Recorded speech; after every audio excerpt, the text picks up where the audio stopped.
our company will give a average CT scanner 10 years. However, if that CT scanner is in a busy emergency department running 24/7, it's not going to last 10 years versus a CT that may be in a ambulatory care department outside the hospital that's running 40 hours a week. That's going to last much longer if you compare the two devices. So utilization is a key factor. Without supplies, there's no surgery. Without products, there's no patient care. Welcome to Power Supply, the healthcare supply chain podcast focused on helping you navigate the intricacies of logistics, purchasing, contracting, and supplier relationships. Each episode, we speak with healthcare executives, supply chain leaders, and innovative entrepreneurs from across the country as they share their stories, experience, and expertise on the industry we love. From the loading dock to strategic sourcing, from buyers to the C-suite, and across the enterprise, we tackle the real-life issues impacting the healthcare supply chain. Whether you're tuning in for conversation or inspiration, we're glad you're here. You're just in time to hear it from the source and stock up on insight. So sit back and plug into Power Supply. Today on Power Supply, we will speak with Mark Schlesinger, Principal Consultant and Investigator at ECRI. We're going to be talking about capital replacement planning for medical devices. And you might ask yourself, Principal Consultant and Investigator, what does that have to do with capital replacement planning? Well, Mark's going to tell you all about it along with his very interesting background as a respiratory therapist today. And then we're going to give you some tips for making sure that you have got the appropriate 10-year plan and that you're looking at it on a regular basis to make sure that there are no surprises. There's a lot of factors that go into the expected life of a device, and all of that is packed in today's interview. So stay with us. We'll be right back with Mark after a short break. I'm Hayes Walder. This is Gary Skinner. And I'm Justin Poulin. From the studios of Healthcare HQ, you're listening to Power Supply.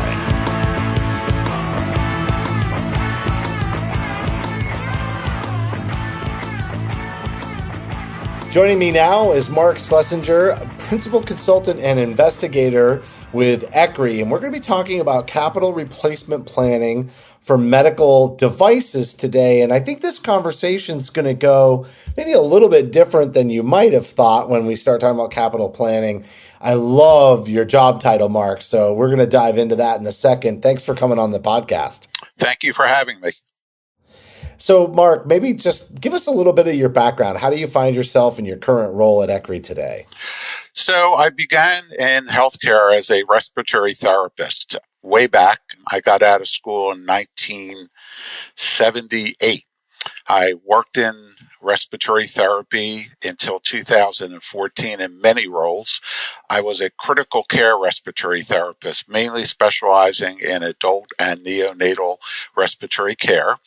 I moved up the ladder, as they say, a supervisor role, manager, director. My final role was as a senior administrative director for a multi-hospital system in the Philadelphia area over ancillary services. So ancillary services, I pretty much had responsibilities for most of the medical departments, with the exception, of course, of nursing and the doctors. Well, what an interesting career, especially during the time that you were a respiratory therapist, because I know there were lots of changes in that industry, including, certification. And I would say, and you can correct me if I'm positioning this the wrong way, but almost like legitimization of the profession over the years that you were working as a respiratory therapist. Yeah, 100%. Respiratory always had credentialing. You were either a certified respiratory technician or a registered respiratory therapist. However, licensure took a long time.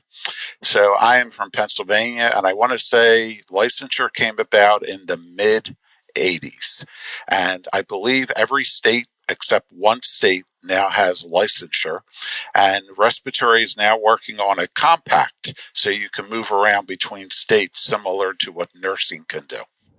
Oh, that's phenomenal. I mean, honestly, like if you want to be able to have people working, in traveling capacities, which we look at workforce shortages and the challenges in that regard, like you really do kind of need that compact state to be able to pull that off, at the scale that maybe we're seeing a lot more of these days. So, well, congratulations on your climb the ladder, and also respiratory therapies climb up the ladder as well. What's also interesting is, so we hear your background and then we hear your title, which is principal consultant and investigator. I think people probably thought you were like a PI at one time, when we hear that, and like, it's so interesting to me. What is it like, and what does it really mean in your role with ECRI as an investigator? What is that? So I do investigations of medical devices that have failed, usually while on a patient, causing patient harm. So I usually limit myself to devices that I'm very familiar with, such as cardiac devices, of course, ventilators, anesthesia machines, those type of devices. However, I have investigated some surgical devices, such as circular staplers, other devices similar to that. But we do forensic investigations similar to what you would see on TV as a CSI. Many times we go to the actual hospital and we interview staff, etc. Other times the hospital will ship the device to us, to our headquarters, for a forensic investigation of the device. Well, I'm starting to see how this ties to capital planning, but what just a broad and creative kind of application of your skill set you've kind of found yourself in today. I've known a few people that have done this type of work, but it's really few and far between. I mean, there just are not a lot of investigators out there, are there? No, ECRI is one of the few companies that actually do this. There are other companies more focused on the engineering aspect, but what ECRI brings to the table is both clinical expertise and the engineering background. And together, it really leads to a very good outcome and discovery of the issue. So, in the context of capital planning, let's maybe tee up the conversation around, why capital planning, especially around medical devices, is so important. I mean, I don't want to bury the lead too much here as we go through the conversation, but I think when you start talking about issues with medical devices and, if they fail, et cetera, like it's starting to come into picture for me. But let's talk about the business case about why it's so important. Well, for one thing, capital planning really brings organization to an otherwise unorganized and chaotic process. While I was in the hospital, I used to dread getting the packet. So back then, everything was inter-office mailed. We had email, but it was primitive. And you dreaded it because, for one thing, the smaller departments never really got what they needed. And for another point was it took a lot of time and energy to put together capital requests. They were fully manual. I remember filling them out with paper and pen, submitting them to finance, and then they go to supply chain, et cetera, et cetera. So nowadays, we have the advantage of having many computers assisted systems that can help us, but it's still chaotic. And still, from what I see doing this all the time, the smaller departments really get the crumbs of the money. Yeah, it's so true. And then, the necessary upgrades, it's almost like you might even skip a generation of upgrades by the time you get the funding, right? 100%, yes. So, what should this planning process look like? And I love the fact that you are bringing up ancillary departments as well as like, okay, we know kind of there are certain departments, the operating room obviously being one that takes a lot of priority in terms of the budget, has a lot to do with the revenue associated for that department. But what should this process look like? Maybe even you could compare and contrast it if you see some differences between, a department that's, highly revenue generating like the OR versus an ancillary department. Sure. So there are four major service lines that get the bulk of capital funds, and maybe they should. So we have perioperative services, operating room, etc., cardiovascular, laboratory, and imaging. Imaging, I would say, gets the bulk of the bulk. Nothing in imaging, capital wise, is inexpensive. It's not uncommon to spend $1.5 million on an MRI or a CT these days. So, we're really, when we do capital replacement planning, we are truly trying to get the right money into the right hands so that the departments that really need equipment, and they may not be the big departments, can get that equipment. Yeah, and so how do they plan for this then, right? Like how do they plan ahead for what's going to come? Because I mean, that's a great point. The funding is going to be different, the funding cycle is going to be different. So what do they have to do at that point? Like, I mean, obviously they probably have to start with taking a look at their contracts too, right? Because they may have a maintenance agreement that's built into their capital purchase. You may have a maintenance agreement that also has upgrading within that. Software upgrades are important. I think the first thing that needs to be done is you need to do a good inventory of your current equipment. We do a lot of these projects, and I can tell you that inventories go from horrible to excellent. We have seen everything. I actually did a project where we're interviewing the staff and we're talking about a CT, and the imaging director said, we haven't had that CT in years. And it just was never taken off the inventory list. And then we come to find out that they have a new CT that was not on the inventory list. And the reason for that is it was still under warranty. So the HTM department didn't look at it, which is rare. I mean, that's the only time something to that magnitude has happened. But you need an inventory to start with. The inventory has to be robust. You need to know what the devices are, when they were purchased is a critical part of the capital planning, because if you don't know when they were purchased, you don't know how long they should last, even as a starting point. And the other part that always helps with the inventory is knowing the usage. For example, our company will give a average CT scanner 10 years. However, if that CT scanner is in a busy emergency department running 24/7, it's not going to last 10 years versus a CT that may be in a ambulatory care department outside the hospital that's running 40 hours a week. That's going to last much longer if you compare the two devices. So utilization is a key factor.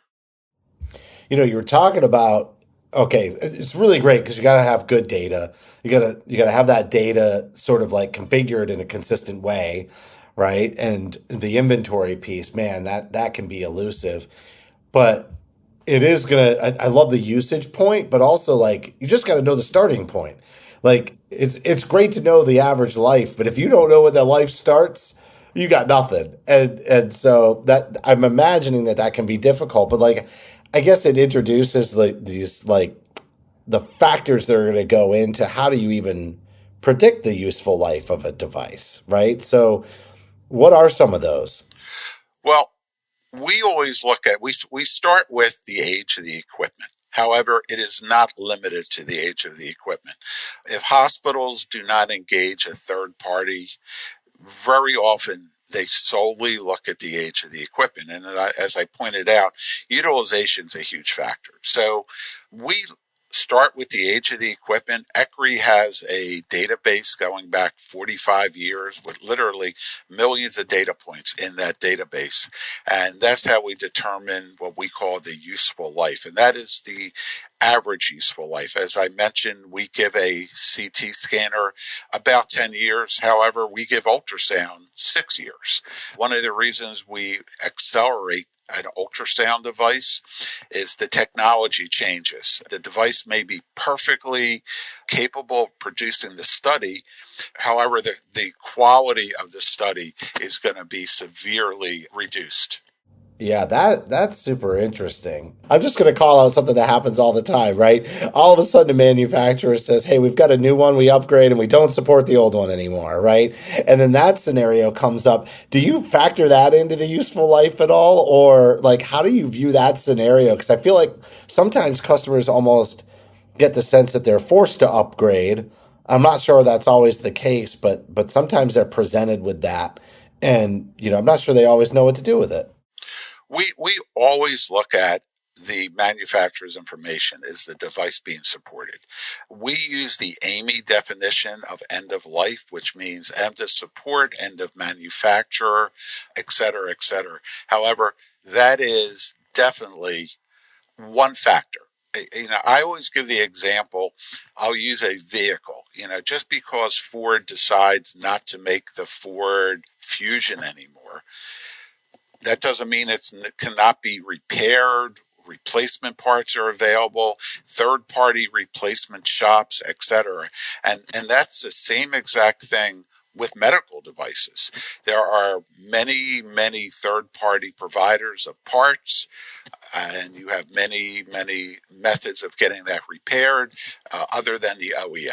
So even though we do look at that, that is one of our factors. It is not a major factor in our opinion, unless the replacement parts are no longer available, et cetera, et cetera. So, I kind of just brought up one of those, I want to say, misperceptions that is a common, or I should say common misperception. I'm sure you have a litany of misperceptions that we could spend an hour talking about, but that's one of the more common ones. Can you think of any other like common misperceptions that people have that can sometimes, throw a little bit of a wrench or, put them in a maybe not the right place to be when it comes to capital planning? A lot of departments, there's a big difference between need and want. When I was in the hospital setting, different department heads and physicians, more so physicians, would go to a conference and they'd see the latest, greatest CT scanner. I'll pick on imaging. And they come back and they decide, we want this $1.5 million CT scanner. And you'll look at their current devices and they're well within the useful life. And there's really no need to replace it. So just because the latest model may be available, it doesn't mean that every hospital needs that. When you're dealing with high acuity type academic medical centers, it's a different story.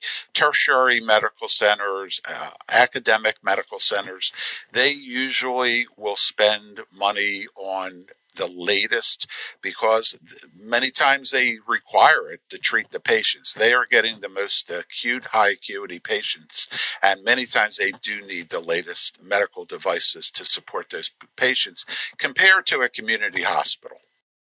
Hmm. These are just like really great considerations.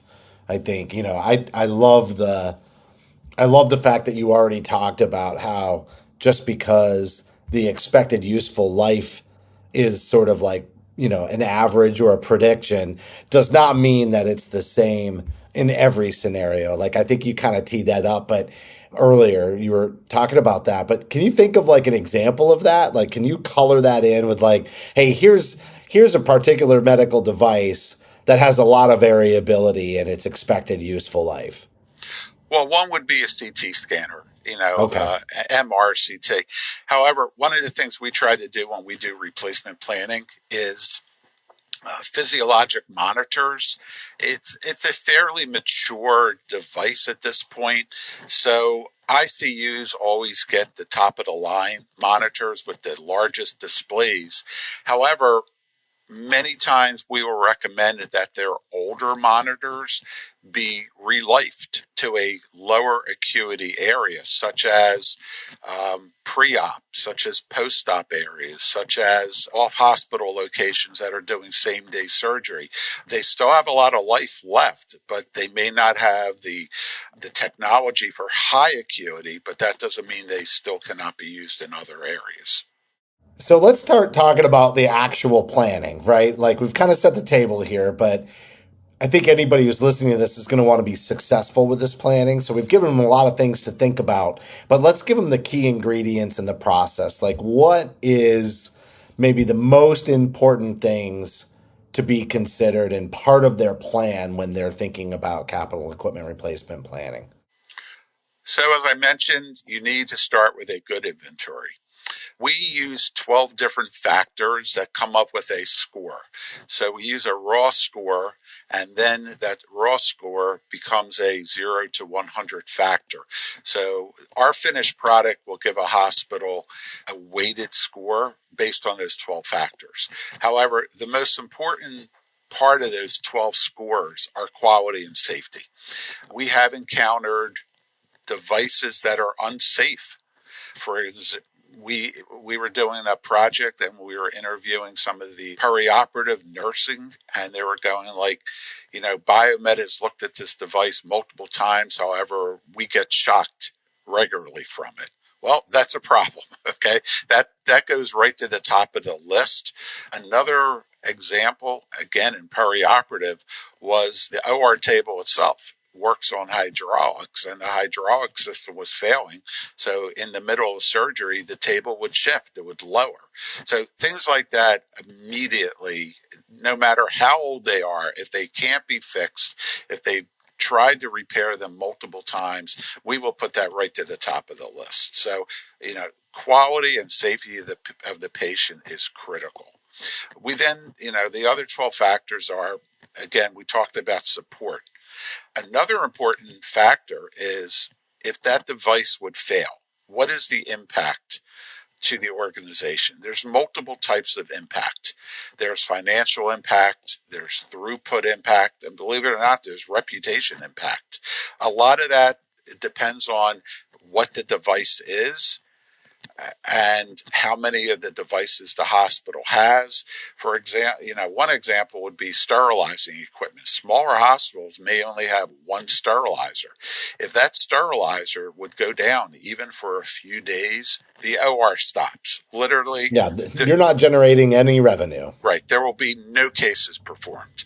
Bringing up the CT scanner again. If you only have one or maybe two CT scanners and your scanner goes down, your emergency department closes essentially. If you have a stroke, if you're accredited stroke program, you have to close, all ER admissions because you're not going to be able to perform a CT in a timely manner, which is part of the accreditation programs. Mm. Yeah, and like one thing that you just pulled out, you kind of teased it a little bit, but you said you talked to the clinicians, like the people using the device in the operating room, and you mentioned even biomed. Like you might be getting two different stories there. So, is that an integral part of some of this planning? Is getting in front of the people who are actually using the device? Yeah, 100%. We like to talk to the actual users, both biomed, HTM, and the clinical users. I don't like to go too high up on the food chain. For example, the vice president of perioperative at a large hospital is going to have no idea of what is working for his or her staff day to day. So I like to talk to no one higher than manager in that department because they are usually very much in tune with what's working, what's not working, what needs to be replaced, etc. Mm. Yeah, and I can imagine you're then looking at your life expectancy through a new lens. Right. So when we go into the interviews, we already have a predicted life expectancy. And by doing the interviews with both the clinical and the HTM biomed staff, we fine tune them. There are some times where, and this happens in perioperative a lot, where we think a device needs to be replaced and a manager will say, oh, we bought that for Dr. Jones. He's no longer here. We never use it. It's sitting in a closet. Don't replace it. So it really helps. It pushes money back into the budget that they may not have had before. I'm thinking about how do you sell that device that you don't need anymore too? Like maybe you can bring some revenue into the organization as you find that out. Yeah, very, very few hospitals do that. It's I interesting. know.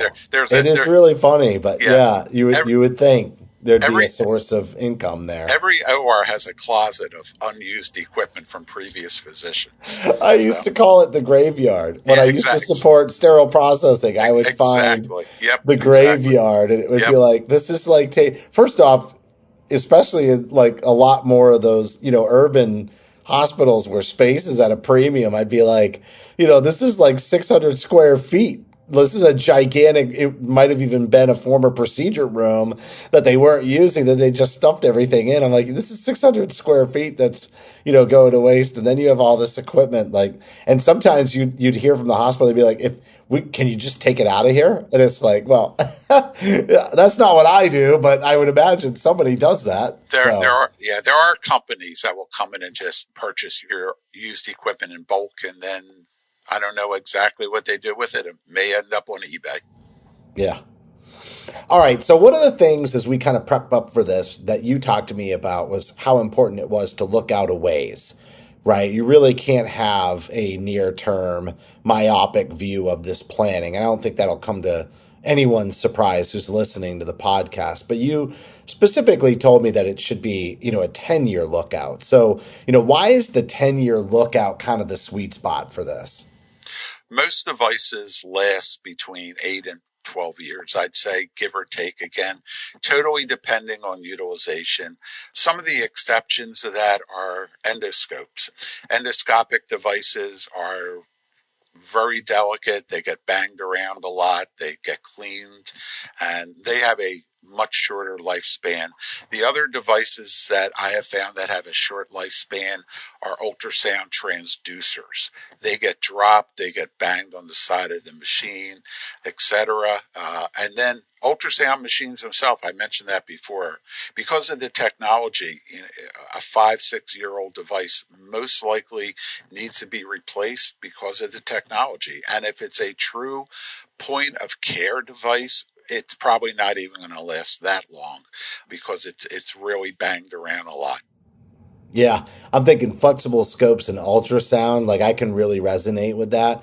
And when you talk about, variables that impact the expectancy of the life, like you just think about how they're transported, how are they stored, in so many cases that's an area I definitely had some experience in, in a previous life. And it was like, you had some facilities that, could really keep those devices going, but they had taken, the right precautions to prevent damages to the scopes and the ultrasound, whereas others, there were cases, I don't know if this happens anymore, but there were cases where people were just taking the flexible endoscope and throwing it in a bag and transporting it, to wherever they were going to reprocess it. And it's like, man, there's so many things that can happen to that device just while it's going from point A to point B that are going to have a great deal of impact on your, just your spend on the repair budget, but then also how long is that device actually going to last if that's how you treat them?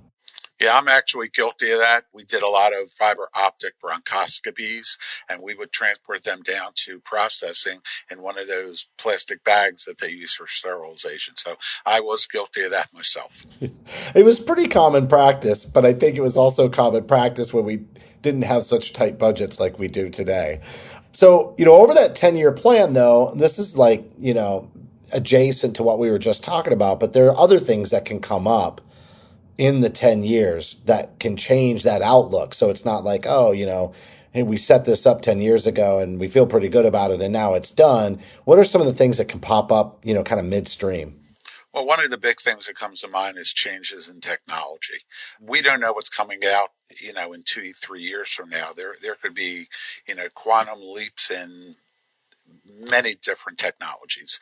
A lot of technologies, being a respiratory therapist, I'll pick on ventilators. Ventilators are a very mature device these days. They may improve the interfaces or the displays, but they're mature versus a lot of the imaging devices where AI is coming into play.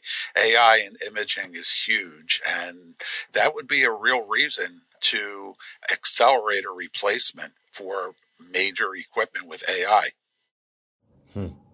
All right. So with that in mind, how often should we be updating the plan, right? It's a 10-year plan. Does the 10-year plan reset every year, or do you have a 10-year plan and then, you revisit it at a certain interval, and then you're extending the 10-year plan whenever you're reviewing it? Like, how, give me a little more of the minutia in that. We recommend updating the plan every 1 year. When we do that, it's fairly easy and inexpensive. We just need a file from the HTM department of devices that were replaced and a file with what devices they were replaced with. From that, we generate a new 10-year plan. So truly, the big cost is in the beginning. The yearly updates are fairly inexpensive. We have found that most hospitals replace about 8% of their capital medical devices every year.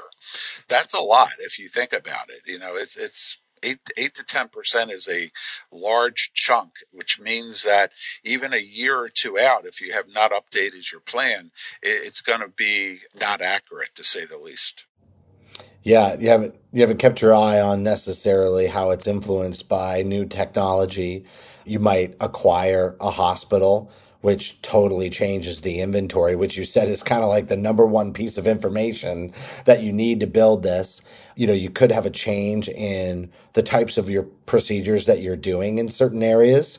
We've seen a big shift in procedures moving to, outpatient. Exactly. And so, if you're capital planning, your budget and your planning around that is really only for the acute space, an inpatient, then all of a sudden, that's going to change a great deal. And the inventory may even be shifting from an inpatient department to an outpatient center. And then, have you really kept up on that in terms of, you've got to now have two different budgets if they're not rolling up under the same one, and you've got to plan accordingly. So I love that. I think the every year is definitely the best way to do it. I agree. Mergers and acquisitions. I'm glad you brought that up. That is a huge need to do capital planning, because you purchase a hospital, they are most likely going to have different vendors in their location than the hospital that acquired them have. You really want to standardize devices as much as possible. And when I say standardize, similar devices with the same vendor, because there's so much cost savings, everything from purchasing power to contract negotiations. You're going to save money in training your clinical staff. You'll save money with service contracts, etc. So mergers and acquisitions is a definite need to do capital planning. Hmm. All right, Mark, this has been a great conversation. I want to thank you so much for coming on the podcast. And I also want to give you an opportunity. Is there anything we didn't mention during the discussion today that really got to leave with the folks that are listening in? I think the big thing with capital planning is, speaking from someone who ran all the little departments, you have to give a fair amount to even the smaller departments, because they have devices that are often life support devices that, you're not going to put up a billboard that you're buying a new infusion pump or a new ventilator versus a new surgical robot. But medical devices, like devices in your house, fail. And the whole idea of capital planning is you want to be able to replace them before they fail, not too early, but not too late, so that they fail.